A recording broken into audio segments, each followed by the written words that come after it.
પહેલી વાર જ્યારે અમારે બદ્રીનાથ કથા કરવા જવાનું થયું તો અમુક મહાત્માઓ બધા સ્વાભાવિક આવ્યા હતા કથામાં.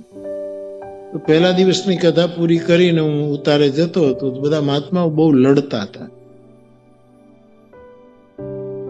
ઉતારા માટે, જમવા માટે, ધાબળા માટે, અને એટલા બધા લડે ને દેકારો બોલતો.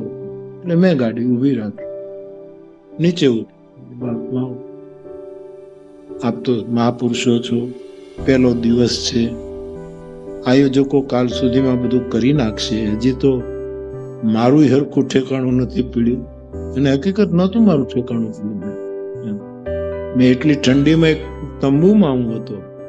મારા ઠાકોર, વરસાદ પડતો હતો, મારા ઠાકોરજી મેં પથ્થર ઉપર પધરાવ્યા હતા, કારણ કે ટેન્ટમાં પાણી આવતું.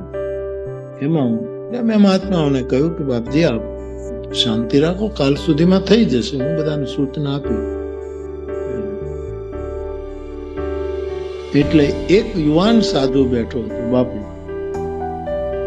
એનામાં મેં કંઈક વિશેષતા જોઈ. મેં કીધું તમે અમને આ મહાત્માઓ આમ કેમ કરે? એટલે એને મને આ ચોપાઈ કીધી કે બાપુ બધાને જો જ્ઞાન એક રસ રહે તો ઈશ્વર અને જીવમાં ભેદ જ ક્યાં હોય છે.